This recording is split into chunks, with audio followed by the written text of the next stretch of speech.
Hey everybody, welcome to the video and welcome back to the channel. We did not have any NASCAR DFS content last week due to Easter weekend, making NASCAR have a week off, but hopefully it was a good opportunity for you guys to refresh, recharge your batteries, enjoy baseball. Baseball started last Thursday, so hopefully you got to enjoy some games over the weekend. You guys know I'm a big baseball fan, so that did keep me busy in the off time that we have, and I'm looking forward to getting right back into the grind. We will not have another break until I want to say sometime in July, so we are full systems go until then. And what better track to start it out with than Martinsville Speedway, aka the paperclip. And yes, I did bring a paperclip for point of emphasis, but it's shaped just like this, just like a paperclip, and that's why it's its nickname. But throw that back on the desk because we don't need that anymore.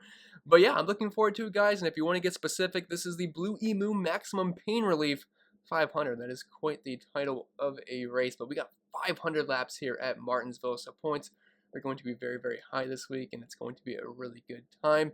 But if you find this video helpful in any way possible, all I ask is if you leave a like on the video, subscribe to the channel if you are new, get us close to 8,000 subscribers. And when I say us, I guess I just mean me, but I do appreciate the support. And if you want to follow me over on social media, handles in the bottom right corner of your screen. Getting close to 2K followers on Twitter. I know it's not a big number, but it would be nice to see if we can make that happen soon, so I do appreciate that. And if you want to help support the channel over on Patreon and join a community of several hundred members talking NASCAR DFS and other sports as well. I do cover other sports.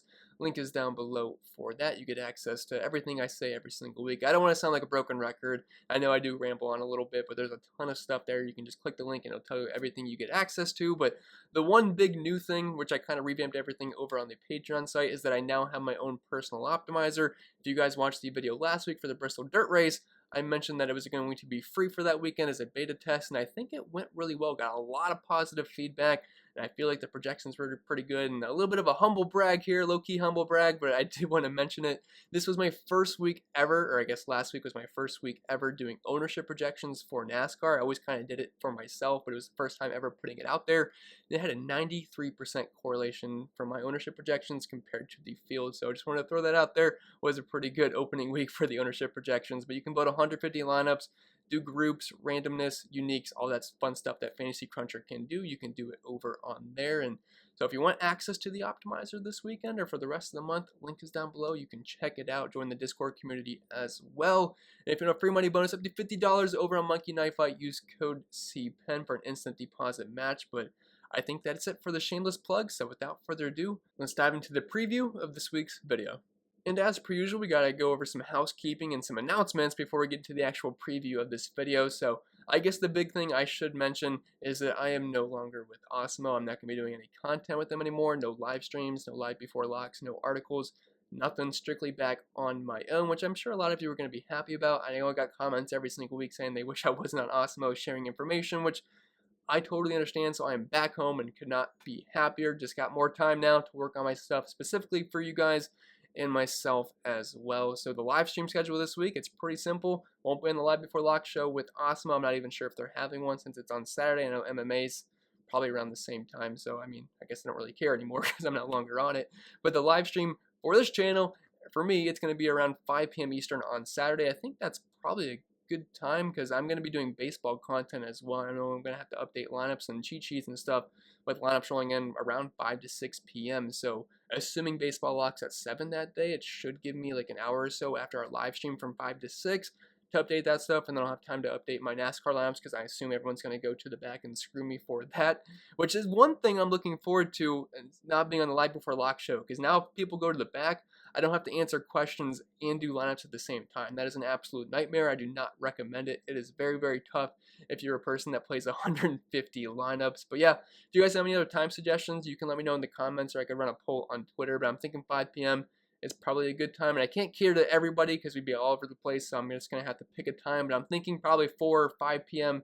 is a good start time for that. And if you want to join the DraftKings contest that I host each and every single week, it holds 100 people. First place gets around $100. Second place, I think something pretty close to 100. Then third place gets around $50, and you get a shout out on the channel. So if you ever want a shout out, free shout out, just finish in the top 3 or maybe even the top 5 in that contest. Just whatever shows up on the screen and you can get your name shouted out there and win some money in the process as well. And it's just a fun way for me to interact with you guys, see what kind of lineups you are building. And one thing I want to mention that I see in our contest every single week is that Ryan Blaney is always like double the ownership in our contest or triple the ownership than what he is in the actual field in other contests. That's just always funny to see that we're all in the Ryan Blaney train every single week. But yeah, if you want to join the contest, leave your DK username down below, say something nice with it, whatever you guys want to do, and I'll send you that invite. And the first 100 or 98 people to join, because I always reserve a spot for myself and my girlfriend, you can join the contest as long as you invite it. But I do want to give a shout out to the winners last week, and I'll throw that on the screen right about now. All right, so coming in first place, and I know you guys are going to say it's rigged, but that's actually my dad. He's only played a couple of times. He's just kind of getting into NASCAR DFS, watches the videos. Big Denny Hamlin fan, so he's going to play Denny Hamlin every week. He knows I like Blaney, so he pretty much plays him every week. But he actually came in first place, was the only person to score over 300 points. And I thought the Truex flat tire at the end was going to screw him, but he ended up still having enough points where it didn't really matter. But he had a great lineup, over 300 points. So shout out to my dad. He's been wanting a shout out on the channel for quite some time, and he finally earned it. So shout out to you, Dad. I'm sure you're watching this video. Then Fire209 coming in second place. Firedog _ 64 coming in third. DLM, bunch of numbers, coming in fourth. Strong Island 666 in fifth. And then also tied for fifth, we had Bogdog, and then so on. Little Tuna 54, Mr. Q 7980, Mikey Yo in ninth. And then to round out the top 10, we had MMMM something Issa Damon. So shout out to you guys, and shout out to the top 3 guys. Those were the guys in the money on the podium. So if you want a chance to get in this, just leave your DK username down below if you want to join our contest that we run every single week. But I think that's it for the housekeeping. So finally, I'm sure we're like 10 minutes in. I haven't talked about content yet, so I know everyone's yelling at me in the comments, but I promise you, I don't care. I do whatever I want on my channel. So let's get into the preview of this race. And as previously mentioned, this is the Blue Emu Maximum Pain Relief 500 at Martinsville Speedway, aka the paperclip. As you can see from the track outline, that's quite literally what it looks like. It's a short flat track, so the comparable tracks are going to be Richmond, Phoenix, and New Hampshire for the most part. Now, it is a pretty unique track, but those are the most comparable ones to it. Only half a mile in length, which means we're going to have a lot of laps. And when there's a lot of laps, that means dominator points are going to be super important. As you can see, we have a massive 500 laps, which means we have 350 dominator points available, meaning dominators are going to be super important in our lineups this week. If there's one thing you have to remember when building lineups, it is dominators. Drill that into your head this week. You need to put dominators in your lineups. If you build strictly from place differential, you are going to build some really bad lineups this week, because while they do look good on paper, those place differential plays, they have a high floor.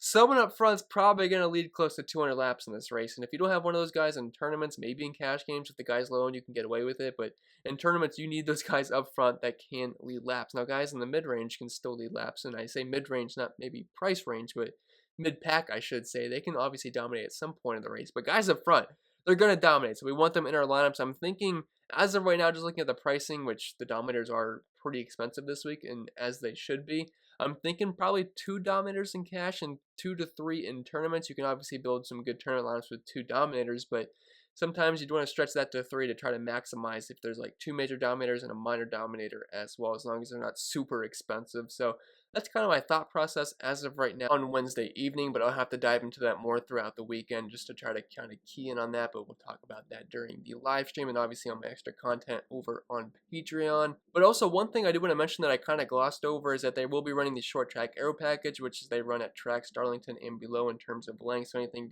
below a mile and a half track. So that's the low downforce, high horsepower package, which I kind of prefer. I think it produces the better style of racing, more entertaining in my opinion, so we have that to look forward to. But I kind of think that's it for the preview for the most part, so without further ado, let's get into the driver-by-driver breakdown portion of this video. So like I mentioned earlier with the pricing, it seems like they really priced up the dominator. So DraftKings knew what they were doing here. They realized dominator points are going to be super important, not place differential, so these guys are at a premium. So it's not going to be one of those weeks where you can fit in 4 dominators really easy and feel good about your lineup, because we're talking Truex at around a $12,000 price tag. Larson's close to $12K. We have 4 guys above $11,000. There's sometimes where you don't even see a driver above $11,000. Now we got 4 of them here. So there's definitely going to be some tough decisions to be made this week, but that's what makes it fun when there's tough decisions. It's not that fun when it's super easy. Yeah, it's nice to just plug those guys in because you feel good about your lineup, but so does everybody else. So it's kind of fun when we have to get a little bit different and think about things a little bit harder. But that's what I'm here for. Hopefully we can make that easier. But we'll start up top with the $12,000 man himself, Martin Truex Jr. starting 7th. And he killed the Bristol dirt race last week. I know he had that, or I guess I should say 2 weeks ago. He had that flat tire at the end, which kind of killed his day finish-wise, but he was the best car out there. He was dominating. It was nice to see. He dominated the truck race as well. Now, this does not pertain to the Martinsville race. I just wanted to give a shout out to Truex because he looked pretty darn good. He's one of my favorite GPP plays that race as well, so that was nice. But anyway, Truex here. And I really have nothing bad to say about Truex, maybe besides the price tag being all the way up at $12,000. But if someone comes out and leads 200, 300 laps, which we typically see someone do at Martinsville, doesn't matter what their price tag is. They can still be the best point per dollar option on the entire slate because there's a lot of dominator points to go around here. And I would not be surprised if Truex is one of those guys that's contending for the win at the end of the race and a guy that led 100 laps at some point. And he's actually the early on favorite to win this race over in Vegas, and he's really could have had 3 wins in a row at Martinsville. Last year in the 2020 fall race, he was in the lead with less than 100 laps to go, ended up having to pit with a loose wheel, then Chase Elliott took over and won that race. But in the 2019 fall race, he won it. 2020 spring race, he won that, and he could have easily won the 2020 fall race, which would have been 3 wins in a row, and that would have been 4 top 3 finishes out of the past 6 races for him and 6 top 10s in a row. So skewed his numbers down a little bit, but overall his numbers are still fantastic. And his name's in the track, Martinsville, so it just makes a good narrative there as well. But he's averaging 103 DraftKings points per race here, which is by far more than anybody. Some of the best numbers overall. 2 wins, the most laps led, and the most fast laps. So again, Truex pretty much smashes in every single category here. The track type form's good. I'm not just going to read you guys all these numbers because you get the idea, but the guy's an absolute monster at these track types. And the one short flat track that we've been to this year, Phoenix, he won that race and was 4th in average green flag speed. So I have no issues with Truex besides the price point. I'm not sure I'd get there in cash games because I feel like guys like Keselowski and Logano can offer a similar upside at around $1,000 even more cheaper. So I'm not sure I'm going to go Truex in cash games, but if people aren't going to play him because of that massive price tag, I want to find a way to make that work in tournaments. And I'd be all about that being overweight on the field because there's enough value to make it work this week. I know these dominators are super expensive, but there's some pretty cheap place differential guys to make these guys fit in as well. So I like Truex more so in tournaments than cash games, but he's finding their format if you can make him fit. Then going down to Kyle Larson, $11,700. He is starting 19th, and he is pretty much the best car in the field week in, week out these days. So I know his numbers at Martinsville are actually really bad. He's only averaging 14.5 DraftKings points per race here with an average finish of 20. No wins, no top 5s, only 1 top 15 finish and 3 top 20s with 1.5 laps led per race. So these numbers are really bad for someone that's at nearly $12,000. But you got to keep in mind that was in Chip Ganassi equipment. And this 5 car, like I mentioned earlier, looks like it's the best car in the entire field. And I'm not really willing to bet against that right now. Even though his numbers aren't that great, his starting position of 19th does give you a little bit more upside. And I would not be surprised if he just comes out here and crushes and gets a top 5 finish. Now, the thing is, if he doesn't pick up any dominator points, that's a complete bust at nearly $12,000 because one of these guys, $10,000 and above, or even, I'd say Kevin Harvick, $9,600 and above, they're going to dominate a good portion of this race. And if Kyle Larson does not dominate, he's not going to be worth the price tag, even if he does get you a top 5 finish. But the one nice thing here at a short flat track that we had earlier in the season, Phoenix, which he was good at that track already in Chip Ganassi equipment, so it's kind of hard to compare that because he kind of sucks here at Martinsville.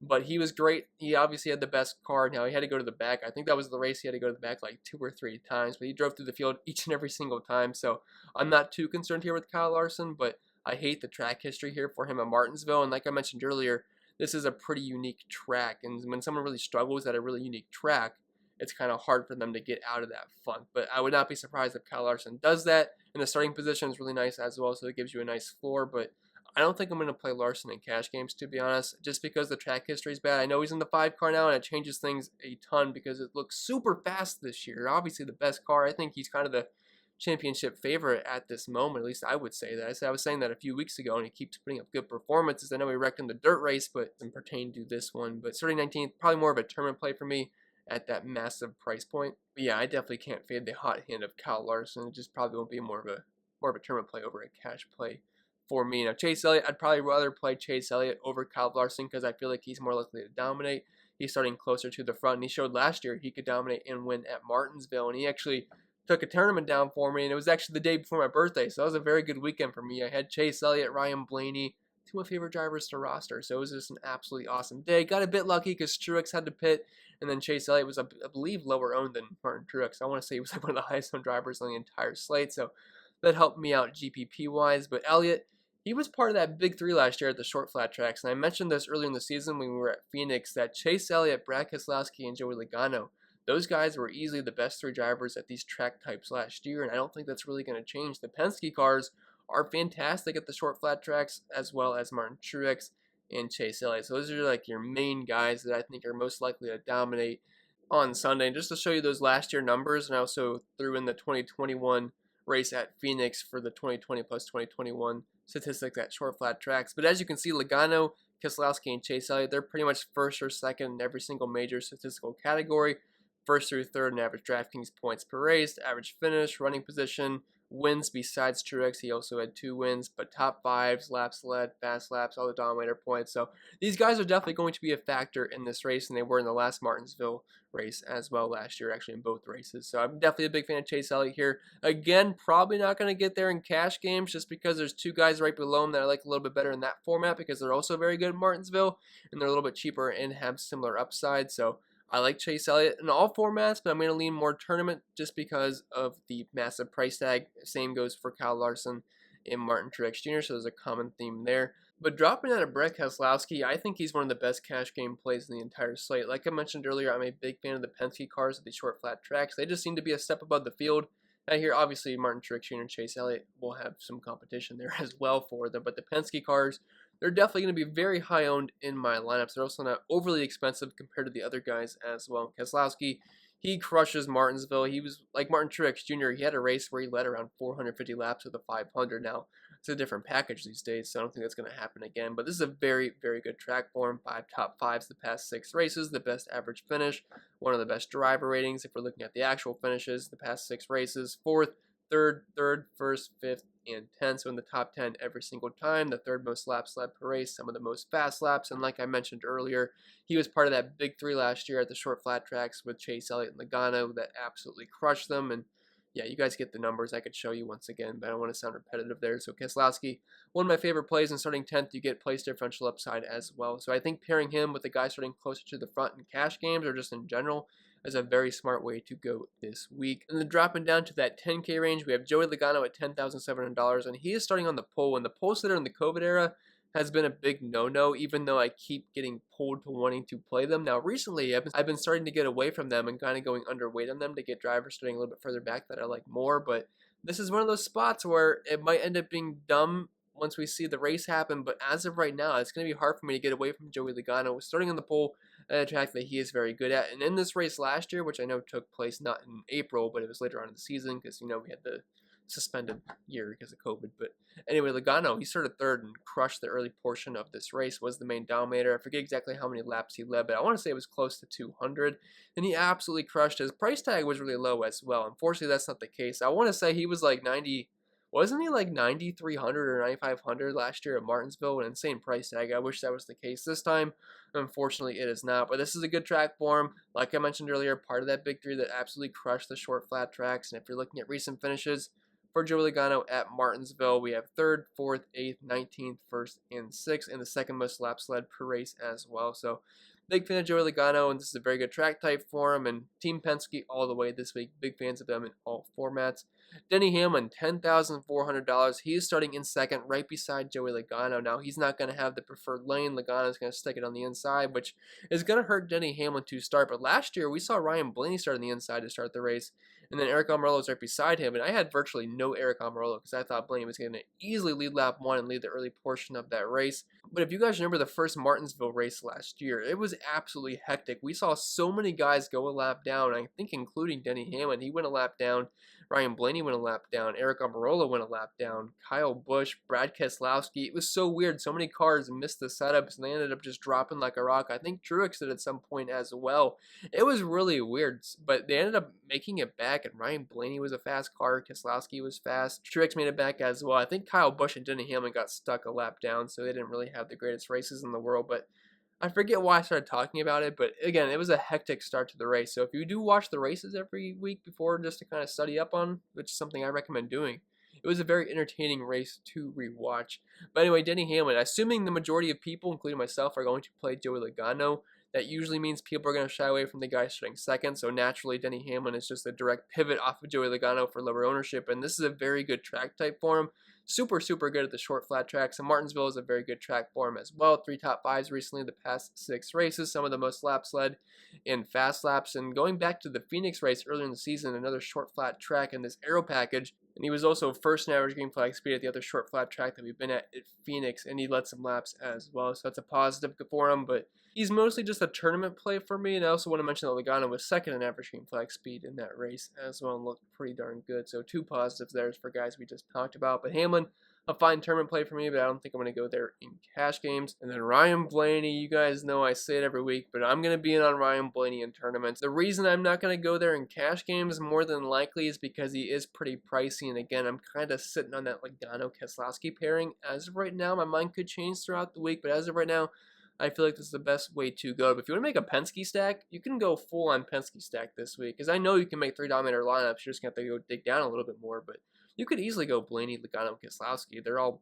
$11,000 or below. Not like one of them's $12,000, so you can certainly make that work. But this is a very good track for Ryan Blaney. Average finish of 6 here the past 6 races. Finished inside the top 5 every time but once. And the only other driver that can say that is his teammate Brad Keselowski. If you want to look at the exact finishes for Blaney here, second, 5th, 4th, 20th, then 3rd place. So I can definitely buy in on Ryan Blaney. He's a very, I'm not going to say he's a sneaky dominator, but I think most people are going to assume that Logano, Hamlin, and probably Chase Elliott or Martin Truex are going to be the main lap leaders, also Brad Keselowski. So Ryan Blaney at that price point could get a little bit forgotten about, but you guys already know I'm going to go overweight on Blaney like I do every single week. And, you know, he's a great driver, one of the best drivers in the field. He's proved that he can be a lap leader here before. He gets a lot of fast laps as well. And last year, like I said, he was one of those cars that absolutely missed the setup at the beginning of the race, started in the pole, didn't lead that first lap, and absolutely dropped like a rock.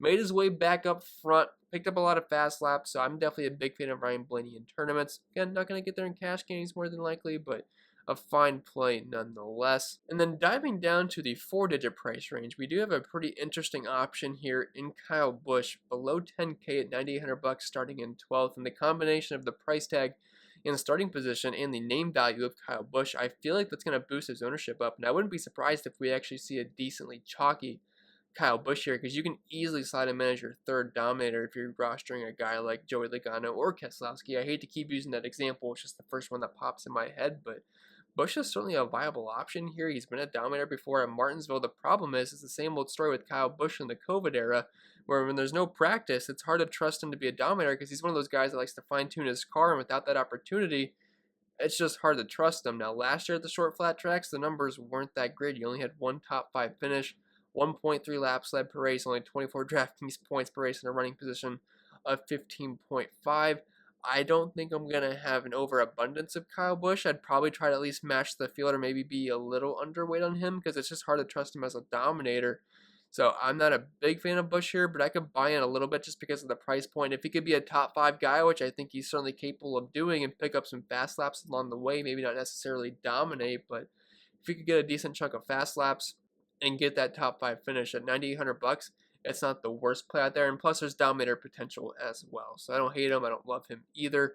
Kevin Harvick, $9,600. He's starting 9th. He's just one of those guys I really haven't been playing much this year because until they show speed, I don't really want to buy in. And Martinsville's not a great track for Kevin Harvick anyway. Like, it's not terrible for him, but when it comes to dominating, that's just something he does not really do at Martinsville. The past 6 races here, he does not have 1 single lap led. He only has 1 top 5 finish. And if you want to look at the exact finishes for Kevin Harvick over the past 3 years, 17th, 15th in both races last year, which is pretty pedestrian, then 7th, 6th, 10th, and 5th. So even if he just has a nice top 5 day, I don't think he's going to be a contender to dominate at some point. So I'm going to be pretty low in Kevin Harvick here. I know the price tag looks really good, and it's hard to find Kevin Harvick below 10K most slates, but I just don't love him here.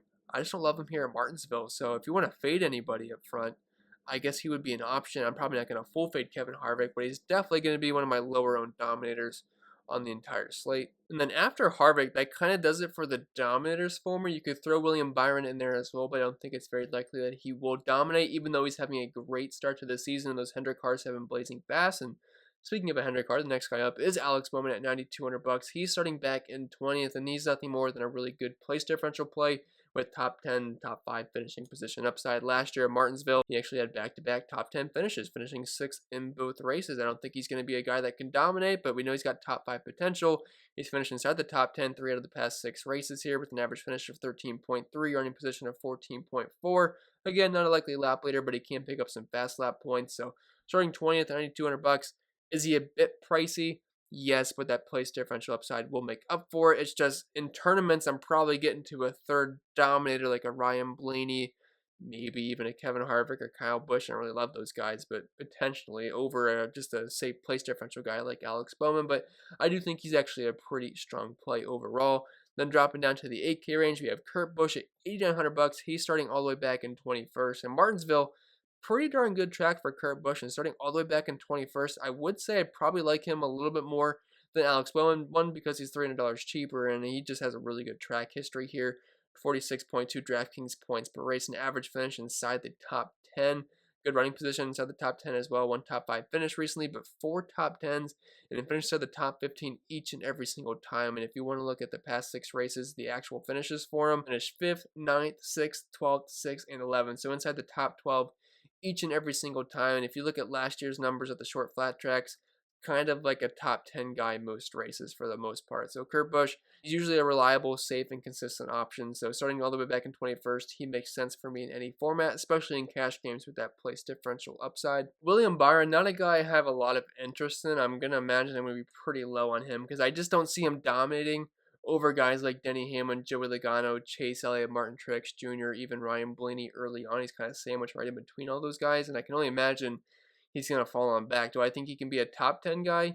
Yes, but starting third at nearly $9,000, I want fast laps, I want laps led, especially for where he's starting all the way in third. So I feel like there's very little upside for William Byron. Maybe I max him out at 5-ish% owned. I don't think I'd get to 10% just in case he happens to get up front, because the trends say the guy starting in third is going to dominate at some point. Now, that's a very small sample size, and it just so happened to be that there's really good drivers starting in third the past few races. But I have noticed the guy starting in third tends to be like the major lap leader. It's kind of weird, but it also happened to be like Martin Truex Jr., Joey Logano, and Brett Keselowski. So, I mean, three of some of the best drivers at Martinsville. So, William Byron's not quite up to their level, even though he's a very talented driver.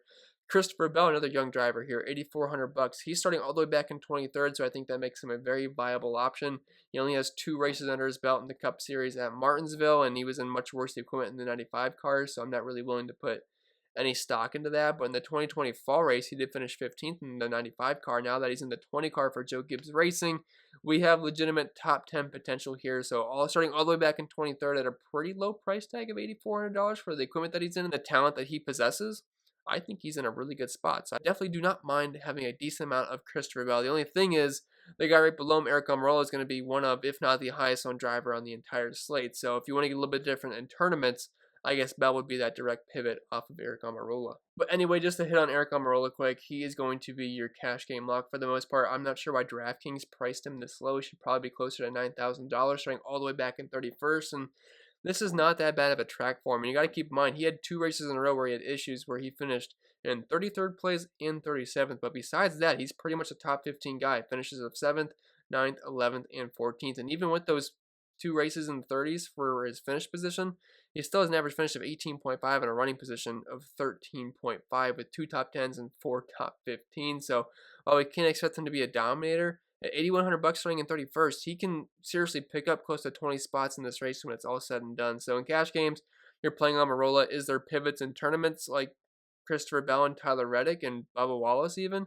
Yes, because they're going to be much lower owned. So a couple routes you can go that way, but Aric Almirola does great. I was one of the best plays on the entire slate. Dropping down to the 7K range, we have Matty D at $7,800 starting 22nd. Looking at the Martinsville numbers for him, overall, it's probably a waste of time because he was in some pretty junky equipment. But if we want to focus specifically on how he did in 2020 at this track, pretty darn good. Back-to-back top 10 finishes. Finished 10th in the fall race and 7th in the spring race. And starting 22nd, he's kind of a Penske car for the most part. And like I mentioned, those Penske cars are dominant at short flat tracks. Not quite a top-level Penske car, but Wood Brothers Racing is pretty much that 4th extension Penske car of that team. So I do like Matty D in tournaments. I guess you could play him in cash games, but I'd rather get the Eric Almirola. I'm not sure how many guys you can kind of stack in that upper 7K and 8K range, but I do think he is a pretty decent option starting back in 22nd. Tyler Reddick, $7,500. He's starting in 13th. Got to be honest, not a big fan of him. Last year, he finished 24th and 16th here at Martinsville. If we expand that to the other short flat tracks in the 2020 and 2021 season, he had a running position of 17.2, average finish of 20.3, only one top 10 finish, two top 15s, and starting 13th at that price tag. There's other good place differential guys priced below him, so I can't imagine I will have too much Tyler Reddick. Not a full fade situation, but definitely not going to be anything too major on my part in terms of ownership. Bubba Wallace, $7,300. He's starting back in 25th. He did finish 11th here in the 2020 spring race, and before that, he finished 13th and 17th, and you got to keep in mind, that was in the 43 car, which is much worse equipment than he's in now. He's kind of like an extended Joe Gibbs car, similar to Matty D, but Team Penske. Now, obviously not quite up to their level, but he's got top 15 upside, starting all the way back in 25th, and this hasn't been that bad of a track for him, even when he was in worse equipment. So Bubba Wallace, I think he makes sense starting back in 25th. It's just a nice place differential play to differentiate down low. Austin Dillon, $7,100, starting in 18th. Last year, I had a decent chunk of him at Martinsville because he was starting in the back, and then to start the race, he had a flat tire. Absolutely killed his day, which is going to skew his numbers a bit because he did finish 37th in that race, but even then, he doesn't have the greatest track record here. Did have a nice 11th place finish in 2019, but besides that, 30th, 22nd, and 23rd. So not a big fan of Austin Dillon starting in 18th here. Just doesn't really grade out too well for me for the guy with an average running position of 23.1 at this track over the past 3. Now, Cole Custer is someone I can definitely get behind. I like that price point. I like the equipment that he's in, even though Stewart Haas has showed their struggles so far to start the season. But starting all the way back in 26, this is a pretty good spot for Cole Custer. And he was actually really good at the short flat tracks relative to his price point and for being a rookie last year. If we pull up the short flat track numbers, he had 4 top 15 finishes out of 7 races the past year, and actually the one race that we had this season, and 2 top 10s as well, with a running position of 17.1 and average finish inside the top 20. So that price point and where he's starting, I do think makes him a pretty solid place differential play. Ryan Newman, $6,800. He's almost unplayable starting all the way up in 8th. He does have 2 top 10 finishes here recently, the past 3 years, and did finish 12th in the 2020 spring race, or I guess actually the 2020 summer race, I should say, last year. But if you're only playing Ryan Newman to hope he can stay within the top 10 or top 12, if he does not do that and he falls outside the top 15, he's just not going to be a better play than guys like Cole Custer, Chris Buescher, Ross Chastain, Chase Briscoe around his price range. So Ryan Newman, not a guy I want to play too much, even though this is a decent track for him, but he's going to have to be a little bit more than decent starting all the way up top in 8th. If he was cheaper, closer to like 5K range, like Chase Briscoe and Ross Chastain, that'd be a little bit easier to stomach, but at nearly $7,000, it's kind of, I don't want to call him a hard pass, but it's definitely a medium pass there for sure, with leaning towards hard. Then Eric Jones, $6,600. He's starting back in 16th. He's typically a top 20 guy here in Martinsville.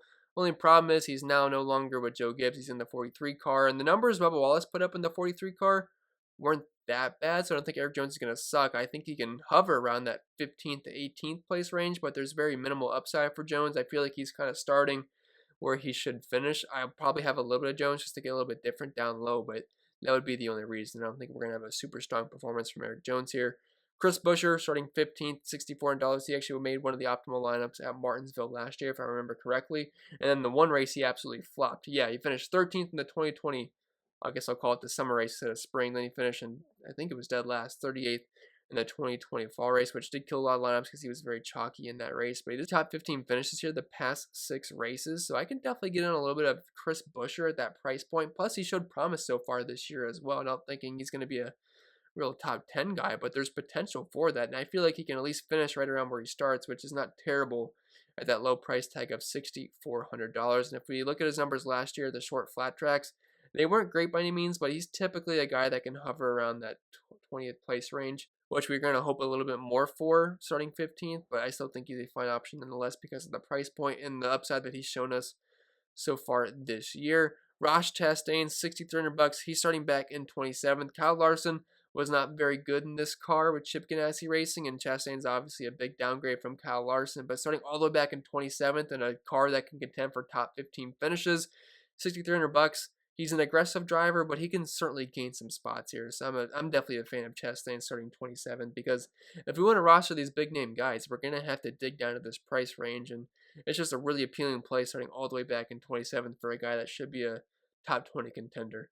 Chase Briscoe, $6,100, very similar to Ross Chastain. I know Briscoe's had an awful start to the season, but starting all the way back in 24th, this is a guy in the 14 car that's performed. This car has performed very well at Martinsville in the past. It's also won a race, so obviously, I don't think he's as good as Clint Boyer, but starting 24th, there's top 20 potential here, and he's almost in that 5K range. So it's mainly just trying to play different plays down low to fit in those big name studs that are going to dominate this race to make our lineups work. So Briscoe makes sense in that fashion. And then dropping down to the 5K range, we have the Lawnmower Man No More. He's officially gone from that status. He looks good, and he almost won that Bristol Dirt race. He was looking like he was going to.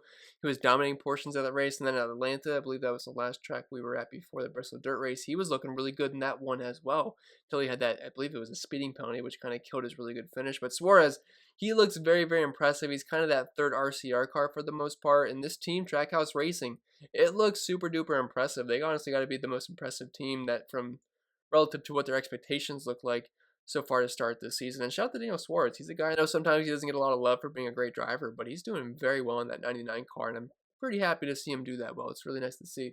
But anyway, below 6K, he's starting 11th, so can't imagine he's going to be too popular here. But the way he's running, he could be a top 15 guy, and he's below $6,000. So I'm not going to say he's my favorite play, but he's a nice sneaky play to just sprinkle in low ownership and hoping that speed shows up once again, where you can just somehow ride inside the top 10. You're wondering the entire race, like, how is Daniel Suarez doing this in the 99 car? But he is, and you're going to want a little bit of exposure to that. So that's kind of where I'm sitting with Daniel Suarez. Ricky Stenhouse Jr., it's pretty much a no thank you situation there, starting 6th. This is not that great of a track for him. Average finish of 22.8, running position of 23.6. He has no top 10s, one top 15, and he's finishing to the top 20 half the time. And starting 6th, there's just like no upside here. He's not going to hang inside the top 5. He's not going to dominate either. If he dominates, I don't know what to say there, but I just don't think that's going to happen. Ryan Preece and Michael McDowell, group them together because they're very similar plays. They're playable just to sprinkle them in because they do have top 20 upside. Ryan Preece actually has 3 top 20 finishes here at Martinsville, so I think he's viable, but he's definitely not a super favorite option of mine here. But again, it's just playing cheap guys to fit in those studs up top, and I don't really have strong leans to these guys either way. So I'd say really just kind of mix and match for the most part, and both guys are viable with top 20 potential. Justin Haley doesn't really have top 20 potential, but that 77 car is really not that bad. We've seen some decent runs from Justin Haley so far to start the season. So at $5,400, he's fine, but the guys right below him are going to be super chalk, Anthony Alfredo and Corey LaJoie. So I can't imagine Justin Haley will have much ownership, but he's an okay play starting 30th, but that's really about it. I can't imagine I'd have more than 5% Justin Haley, but the majority of the ownership down low is going to go to Anthony Alfredo and Corey LaJoie. These guys are just underpriced. I realize they haven't been great this year, and it's very hard to trust them, but starting 35th and 34th in a 37 car field, they really can't hurt you too much, and their equipment's better than Justin Haley. I wouldn't maybe really say Michael McDowell or Ryan Preece, but he's at least close enough to them where they shouldn't be this low price for where they're starting. They're starting like double the spots back than Ryan Preece and Michael McDowell are starting, even more so than that. So these guys are super appealing to me, and if we want to get those dominators in and pair some really cheap guys with top 25 potential, Anthony Alfredo and Corey LaJoie are our guys. I know it seems like they wreck each and every single week, but the prices are too low, and you can play them in cash games as well. It's going to be really hard to get away from them, and I could see them being some of my highest owned drivers on the slate just to make the drivers up top work into our lineups. Now, that might feel a little bit gross, but in Martinsville is, we need those expensive guys, and this is one of those ways to make it happen.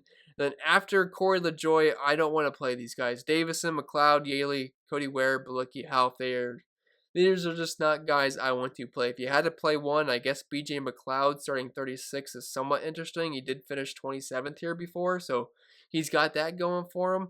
But I really don't see many routes to me wanting to play these guys. But BJ McLeod and maybe James Davison, just because they're starting in the very back, are somewhat playable just because of that. And if there's a few wrecks or guys go to the garage, I mean, they'll move up a couple spots at dirt cheap price points. But give me Anthony Alfredo and Corey LaJoie the most down low.